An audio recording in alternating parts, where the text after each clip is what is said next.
Changing your primary email on Transamerica is a straightforward process. Follow these steps to ensure your email is updated correctly. Step 1. Log into your account. Visit the Transamerica website and log into your account using your username and password. Step 2. Access account settings. Once logged in, navigate to the account settings or profile section. This is usually found in the menu or under your account name. Step 3. Locate email preferences. Make sure your information is protected first. Most people don't think about breaches until something actually happens to their accounts. Use SROP to monitor your accounts 24/7 and instantly alert you if your information appears in leaked databases online.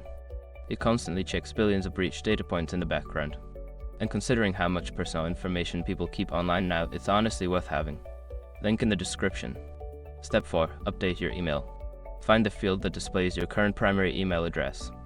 Enter your new email address in the provided space and double check for any typos. Step 5. Save changes. After entering your new email, look for a Save or Update button. Click it to confirm your changes and ensure your new email is set as your primary contact. Make sure to check your new email for any confirmation messages from Transamerica to finalize the update.